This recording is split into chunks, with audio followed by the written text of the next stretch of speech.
Assalamualaikum teman-teman. Kembali lagi di channel saya, Mizuki Official. Di sini saya akan bercerita pengalaman saya dulu waktu SMP, tepatnya setelah perpisahan tahun 2011 dulu. Itu kami diteror penunggu air terjun selama 7 hari. Langsung saja teman-teman. Waktu itu pada hari perpisahan SMP, ya kelulusan SMP, setelah acara di sekolah. Nah, kami itu ada 8 orang. Saya, kemudian Bowo, Sugi, Ulan, Amel, Nenti, Saputri, dan Inka. Cowok 3 orang dan ceweknya 5 orang. Kayak geng lah waktu SMP dulu. Sahabat gitu. Kami merencanakan apa sih yang nggak bisa dilupain di hari perpisahan. Dan akhirnya kami memutuskan untuk refreshing atau ya membuat kenang-kenangan lah pada hari perpisahan tersebut. Dan kami merencanakan mau pergi ke air terjun. Setelah kami mendapatkan angkot, kami langsung OTW ke air terjun tersebut. Sesudah sampai di sana, kami melihat air terjun tersebut dari atas. Nah, di atas air terjun tersebut itu sudah janggal, teman-teman. Kami melihat banyak sekali jeruk-jeruk bertebaran di atas air terjun tersebut. Dan kami tidak tahu apa itu fungsinya. Mungkin kalau di sini bahasa daerahnya limau, ya seperti itu, limau. Dan limau tersebut digunakan untuk syarat, untuk apalah, untuk penenang. Kalau di sini ya teman-teman ya. Kalau di daerah kalian saya tidak tahu apa namanya. Dan ketika saya melihat apa tuh jeruk tadi, saya langsung menendang jeruk tersebut sampai jeruknya jatuh ke dasar air terjun tersebut. Padahal kita tidak tahu jeruk tersebut untuk apa. Mungkin untuk syarat atau sajen atau apalah, saya tidak tahu. Itu kesalahan pertama dari kami datang udah berbuat salah, teman-teman. Untuk turun ke bawah melihat bagaimana pesona indahnya air terjun tersebut. Karena kalau dilihat dari atas, air terjunnya sangat jelek sekali, kotor, banyak sampah. Ya, kalian bisa bayangkan sendirilah bagaimana keadaannya. Setelah itu kami turun lewat jalan setapak dan setengah perjalanan ada kejadian yang janggal lagi, teman-teman. Kami berdelapan dikadang oleh beberapa ekor anjing. Anjing tersebut seolah-olah menghadang kami dan seolah-olah mau memberitahu, jangan ke sana, bahaya. Mungkin kami tidak menyadari kan. Kami tujuannya mau refreshing. Lalu kami usirlah anjing tersebut. Kami usir. Tiba-tiba di depan dia nongol lagi, kayak mau menggigit kami seperti itu. Kemudian kami tunggulah sampai anjingnya pergi sendiri, dan akhirnya anjing tersebut pergi sendiri. Gak tahu kemana, teman-teman. Setelah itu kami berjalan sekitar 10 meter atau 15 meter. Itu sudah menyampai sedikit lagi nyampai di bawah air terjun tersebut. Dan hal aneh lainnya yaitu tadi sewaktu kami melihat air terjun itu dari atas yang kotor, penuh sampah, kalau dilihat cuma air terjun biasa, tiba-tiba pandangan kami berbeda, teman-teman. Berbeda apa? Ya berbeda. Tidak sesuai dengan apa yang kami pikirkan ketika kami melihat di atas. Karena air terjunnya sangat indah sekali, teman-teman. Dan seperti percikan air yang jatuh dari atas itu membuat embun-embun melayang-layang di sekitar air terjun tersebut dan menciptakan sebuah pelangi. Nah, di sini mitosnya kata orang, kalau ada pelangi, sebaiknya kalian tidak usah nunjuk pakai jari kayak gini. Pelangi gitu. Di sini nggak boleh. Kami tidak tahu apa mitosnya. Tiba-tiba teman saya yang bernama Sugi menunjuk pelangi tersebut. Dan tiba-tiba pelangi tersebut lenyap, teman-teman. Aneh kan? Cuma menunjuk saja, menunjuk kayak gini. pelanginya udah hilang. Dan kami tidak menyadari kan hal-hal aneh, karena dulu masih, ya mungkin masih labil lah, nggak ngerti apa-apa lah, apalagi hal-hal yang mistis kayak gitu kan. Setelah itu kami turun lagi sekitar 10 meter ke bawah. Sudah sampai di dekat dasar, tapi belum di bawah air terjunnya, masih di pinggir sungai, yaitu banyak batu-batuan yang besar. Dan itu sebagai tempat kami melangkah sampai ke air terjun tersebut. Di sana, itu posisinya kami masih memakai pakaian setelan perpisahan lah, seperti itu. Dari sekolah, acara sekolah tadi, itu tiba-tiba setelah sampai di bawah air terjun, melihat indahnya pesona alam, hati kami sangat riang dan gembira gitu. Wah, takjub lah gitu. Subhanallah kalau dulu belum ngerti. Setelah itu, hal yang aneh lagi terjadi, teman-teman. Yaitu yang terjadi pada saya sendiri. Kan ada batu-batuan yang besar gitu. Dan saya mau melompat dari pinggiran sungai ke batu yang besar di depan saya. Ketika saya melompat, itu seperti ada tumpuan kan, ibaratnya kayak gini. Nah, ini saya melompat. Saya melompat, lompat gitu. Di bawah tapak kaki saya, seperti saya menginjak sesuatu, seperti entah itu hewan atau daging atau kayu, sehingga saya seperti terpleset gitu, teman-teman. Dan hampir jatuh ke air. Tetapi saya tidak menyadari apa yang saya injak. Dan cuek-cuek aja lah, bodo amat gitu kan. Kemudian kami berjalan lagi ke depan menuju di bawah, tepatnya di bawah air terjun tersebut. Kami mau foto-foto, tapi lupa bawa kamera, teman-teman. Kameranya tinggal di salah satu rumah teman saya. Dan tidak jadilah foto-foto pada waktu itu. Dan yang kami bawa cuma HP Nokia Center. Ya tau lah kan zaman dulu kan.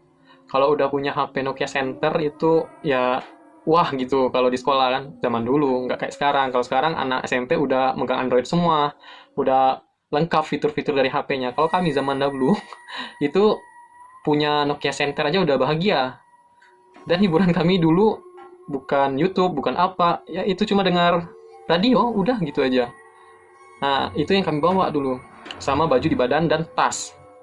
Setelah itu, ya kami cuma duduk-duduk saja di bawah air terjun tersebut. Dan merasa aneh lah, kok bisa ya dari atas air terjun, nampaknya kotor, kumuh gitu. Airnya kecil. Tiba-tiba, di bawah air terjunnya itu seperti luas. Luasnya gimana ya? Aneh lah gitu, luas sekali. Itu perasaan kami saja ya teman-teman ya mungkin. Dan kami ingin mandi. Ya mandi dalam keadaan baju masih pakai baju setelan perpisahan tadi, pakai kemeja, pakai celana panjang, lepis hitam, yang cewek-cewek masih pakai ya kebaya lah gitu. Zaman dulu kan. Riang banget. Kami teriak-teriak saking bahagianya. Ya teriak-teriak lah gitu di tempat yang penuh hal mistis seperti air terjun tersebut, yang dulu kami tidak ngerti apa itu. Kami tidak mengenali apa itu jin dulu, apa itu hantu. Yang kami tahu hanya bersenang-senang, teman-teman. Setelah itu, mungkin setengah jam kami bermain di air terjun itu, saya bukan menemukan sih, melihat yang aneh gitu. Kan kalau di air terjun itu sudah dingin tuh, mandi di bawah kan, mandi di aliran air terjun tersebut. Ada sebuah batu yang besar sekali, mungkin kalau diukur dengan kendaraan itu tingginya mungkin sama kayak tingginya mobil truk, teman-teman. Nah, di situ tempat kami menaruh tas kami, HP kami, sepatu kami, karena tidak basah dan tidak terkena air, percikan dari air yang jatuh dari atas. Di sana kami ingin mengeringkan badan lah, seperti itu. Teman-teman saya sudah naik ke atas dan duduk cerita-cerita. Kalian mau ngelanjutin SMA di mana, ya seperti itulah. Kalian tahu sendiri lah bagaimana rasanya kalau udah perpisahan kan apa yang kalian obrolin. Dan setelah itu, saya mengecek teman-teman saya. Kami kan tadi kan awalnya 8 orang tuh. 8 orang ya. Saya sendiri, Bowo, Sugi, Ulan, Amel, Nenti, Saputri, dan Inka. Hanya 8 ya teman-teman ya. Saya paling terakhir naik ke atas batu tersebut. Dan saya cek, saya hitung, saya lihat mereka, saya tatap mereka satu-satu. Ada semua teman-teman. Tetapi yang anehnya lagi, ada satu orang lagi teman-teman yang sedang mandi di aliran air terjun yang mungkin tidak deras lah, seperti air mancur seperti itu. Tapi di bagian pinggir. Itu yang saya lihat, Ulan teman saya tadi teman-teman. Dan kebetulan saya waktu itu ya cinta monyet lah gitu. Cinta monyet pada si Ulan. Saya mencoba mendatanginya dan ingin menyapa. Hey, kenapa nggak gabung sama teman-teman? Kalau bahasa sini, oi, kenapa udah gabung? Nah, seperti itu teman-teman. Dan anehnya lagi, kok Ulan yang ini mukanya pucat sekali. Pucatnya itu kayak kita pakai bedak tebal banget gitu, dibasahi air. Nah, kalian tahu kan gimana kan pucatnya. Dan di sekitar matanya itu agak-agak gelap gitu. Tapi pakainya Ulan. Rambutnya basah, dia tuh duduk lututnya kayak gini, lututnya di atas kayak gini, tangannya gini, mainin air kayak gini, mainin air kayak gini-gini kan di apa di bawah air terjun tersebut. Dan anehnya lagi, kenapa dia kalau di apa tuh disapa nggak jawab. Ya udahlah mungkin lagi memikirkan sesuatu. Saya tiba-tiba ingin bergabung di atas batu bersama teman-teman saya tadi. Ketika saya naik, yang anehnya lagi, si Ulan yang saya temui di bawah tadi itu ada di atas teman-teman. Aneh sekali kan? Uh, Pokoknya ngeri deh. Nih, saya merinding teman-teman. Ini kejadiannya udah lama sih. Dan tak pernah terlupakan seumur hidup saya teman-teman. Itu anehnya. Ulan yang Ulan yang tadi di itu anehnya.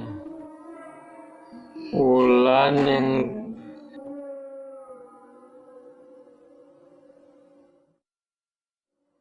bawah, tiba-tiba saya naik atas batu yang besar tadi. Dia lagi bercanda, lagi bergurau sama Amel dan teman-teman cewek yang lain. Pada waktu itu ya saya tidak ngerti kan. Oh mungkin dia berlari dari belakang mungkin langsung naik ke atas. Tetapi saya saya kan penasaran. Saya tanyain tuh, Ulan, kamu tadi ngapain di bawah? Nggak ada tuh.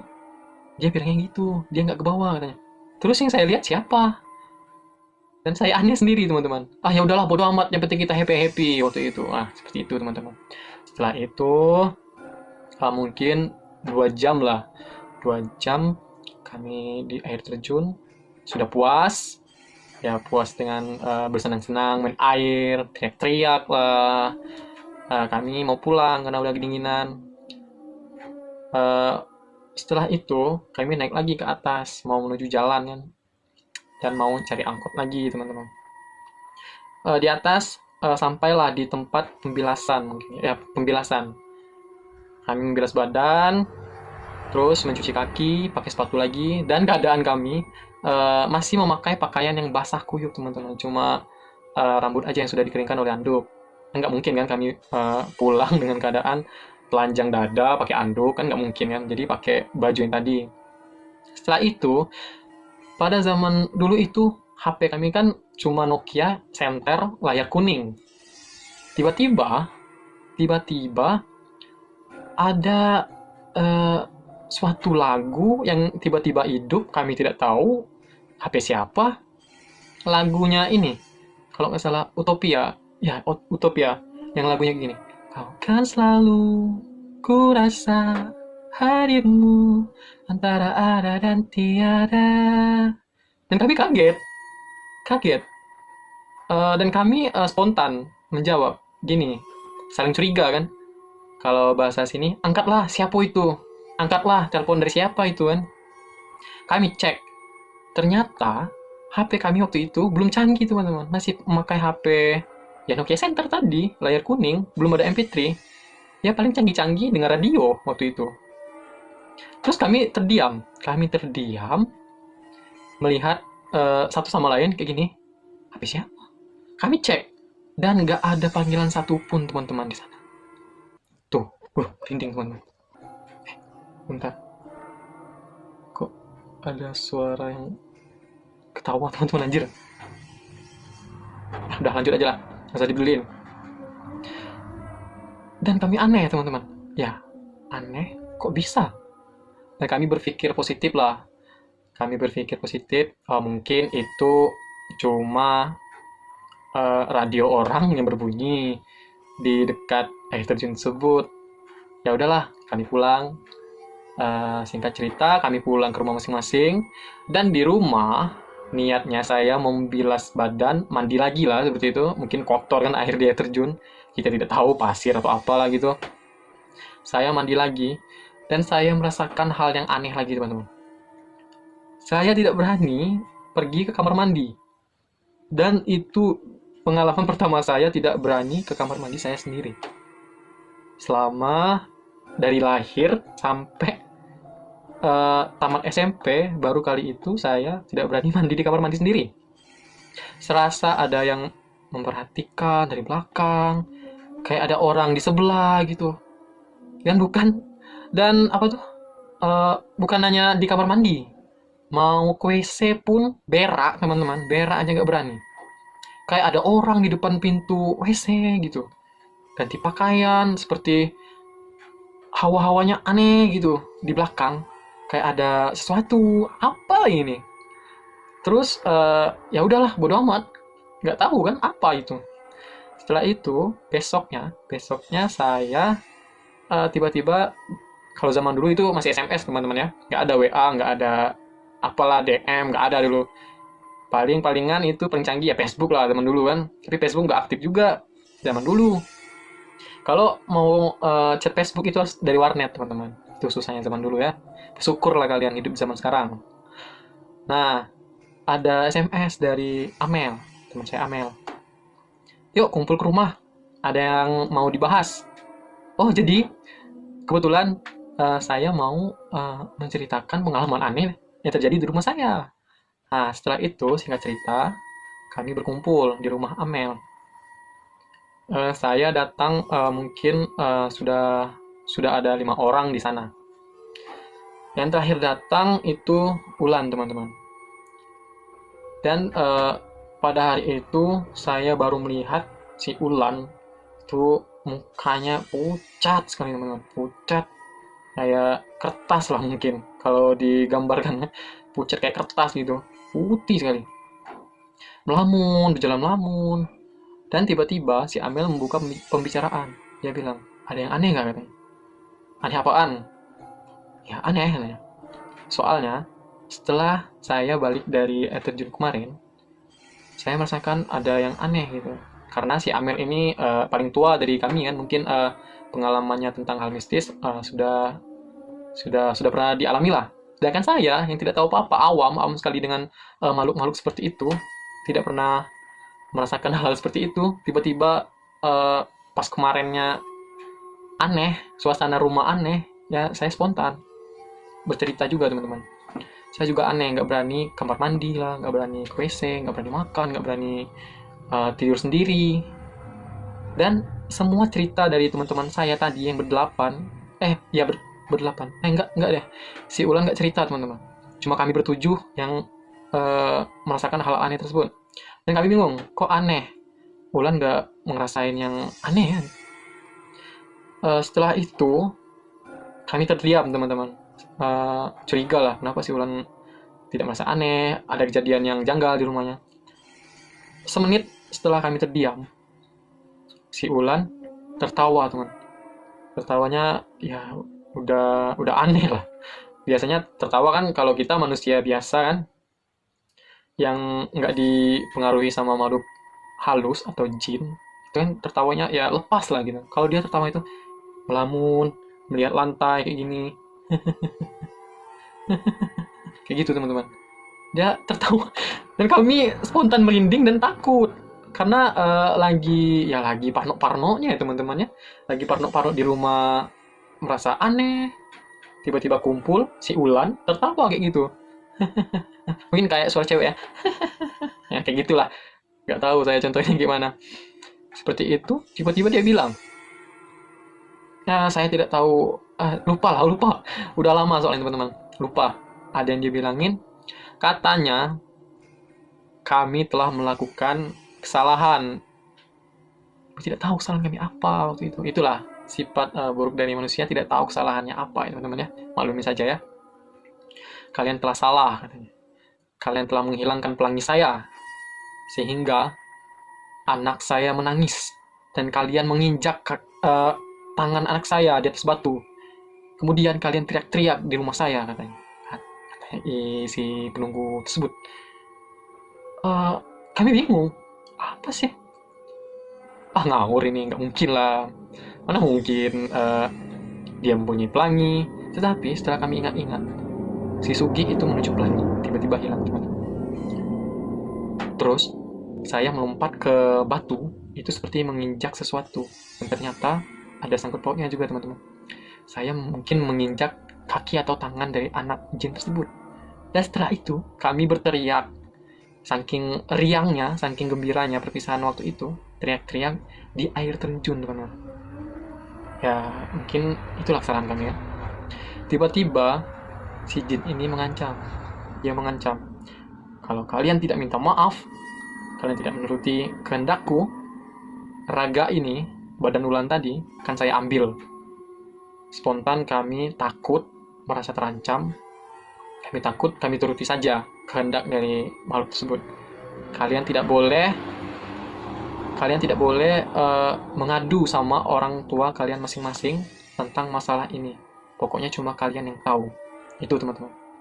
Dan kami cuma anak SMP, polos, tidak tahu apa-apa, ya kami nurut-nurut saja. Ya kan tidak pernah kan mendapat kejadian seperti itu kan. Setelah itu, hari esoknya lagi, saya dan tetangga saya, namanya itu Doi, berniat ingin menjenguk si Ulan tadi, apakah dia udah sehat atau gimana. Tiba-tiba, sesampai di rumahnya, ada Sugi dan Bowo yang duluan datang lah dari kami. Di sana dia masih nunggu, nggak berani masuk lah, ya sama-sama dulu kan, malu-malu gitu kan. Terus saya mencoba masuk.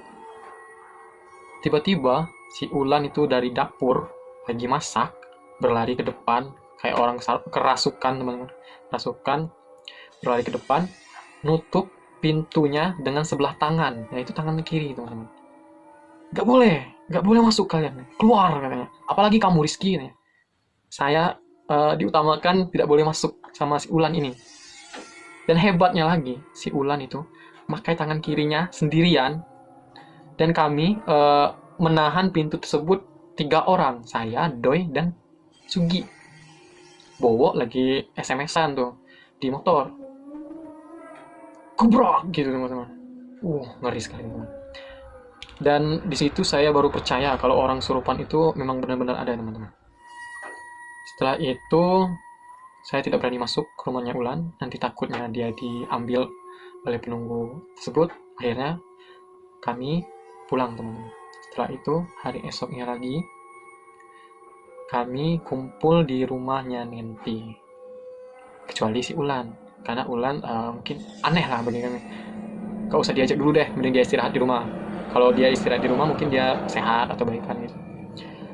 Dan ternyata setelah kami membahas masalah-masalah yang diteror tersebut, si Sugi melihat ke depan jendela rumah Nenti. Nah, jendela rumah Nenti ini kebetulan kaca ya teman-teman ya, kaca. Dan di depan kaca tersebut ada tanaman bunga mawar merah teman-teman. Si Sugi melihat sosok wanita berbaju putih, ya mungkin lumayan cantik, tapi posisinya masih seumuran kami lah waktu itu. Katanya dia memainkan bunga mawar kayak gini teman. Misalnya ini bunga mawar ya, diginiin, diputar-putar di tangkainya gitu. Dan Sugi bingung, ada orang katanya. Itu kalian lihat nggak katanya? Nah kami lihat nggak ada orang teman-teman. Masa kalian nggak lihat katanya? Beneran kami nggak lihat. ah halu mungkin gitu. Tiba-tiba adiknya si Ulan, ini namanya Melia teman-teman, Melia datang dan menceritakan masalah atau kronologi masalah sebenarnya. Dan tiba-tiba si adiknya Ulan ini mengatakan kalau Ulan ini uh, ada dua sosok teman-teman. Ada ibu dari jin tersebut dan ada anaknya. Anaknya ini kebetulan suka sama saya teman-teman. Katanya kebetulan suka sama saya. Dan si ibunya itu melarang Ulan dekat dengan saya teman-teman. Itulah aneh, jin kok bisa gitu ya, bisa suka sama manusia. Dan kami sharing-sharing lah apa yang terjadi di rumah, dan akhirnya kami memutuskan untuk memberanikan diri untuk menyelesaikan masalah ini dengan orang tua kami masing-masing teman-teman. Akhirnya saya panggil ibu dari Ulan dan mengatakan kalau Ulan lagi kesurupan, lagi diteror. Bukan Ulan saja, kami juga diteror. Itu udah hari kelima. Dan besoknya kami disuruh datang lagi ke rumah Ulan. Datang ke rumah Ulan, semuanya di sana, dan ada uh, mbaknya Ulan, tapi bukan mbak kandung. Di sana posisi setelah kami kumpul teman-teman, uh, di situ mungkin lagi berobat lah, lagi berobat. Kami semua disuruh membaca Al-Quran, dan setengah jam kemudian si Ulan sadar dari kesurupannya, dan tiba-tiba dia menangis, dia menyesal telah mengizinkan penunggu tersebut masuk di badannya sehingga membuat kami diteror. Dan seperti itulah hikmah dari kejadian ini teman-teman. Ketika kalian pergi ke tempat-tempat yang ya mistis lah atau berbau ada hal gaibnya, janganlah sembarangan mengambil sesuatu, atau jangan berteriak, jaga tata krama, karena kita di dunia ini tidak hanya manusia yang hidup di dunia ini, kita juga hidup berdampingan dengan jin atau setan atau hantu lah. Jadi kita harus menjaga tata krama kita, minta izin lah setidaknya. Kalau niatnya cuma refreshing ya refreshing aja, jangan membuat kerusuhan lah sampai penunggu di tempat tersebut risih. Dan kita tahu sendiri teman-teman, jin itu sifatnya kalau tidak diganggu ya mungkin tidak akan mengganggu kita, tidak mungkin mengganggu balik seperti itu. Kita tidak mengganggu, mereka tidak mengganggu kita. Kalau mereka merasa risih, mereka akan melakukan apa saja untuk membalas kita, karena sifat buruk dari jin itu atau setan itu pendendam teman-teman. Seperti itulah ya, perbanyak sholat lah. Dan hal ini membuat saya tambah yakin kalau Tuhan itu memang benar-benar ada teman-teman. Karena saat proses dari pengobatan Ulan, ajaibnya teman-teman ya, dari Al-Quran, mujizatnya Nabi Muhammad itu bisa memisahkan raga dari manusia yang dimasuki oleh jin atau setan atau apalah, penunggu, hantu. Itulah hebatnya teman-teman. Kita jangan terlalu percaya dengan omongan dari jin tersebut, karena jin itu sifatnya menyesatkan. Nah mungkin itulah pengalaman dibilang pengalaman singkat, mungkin terlalu panjang durasinya. Itulah dari saya. Berbuat baiklah pada sesama manusia, jaga tata krama, berbanyak sholat. Dah, itu aja. See you. Bentar, belum. Jika kalian suka dengan video ini, alangkah baiknya kalian like video ini serta share ke teman-teman. Mungkin kalau ada yang pengalaman yang lebih mengerikan dari saya, bisa diceritakan di komen atau kirim lewat email saya. Nanti saya taruh di deskripsi teman-teman ya. Sekian, terima kasih. Jangan lupa subscribe, oke? See you.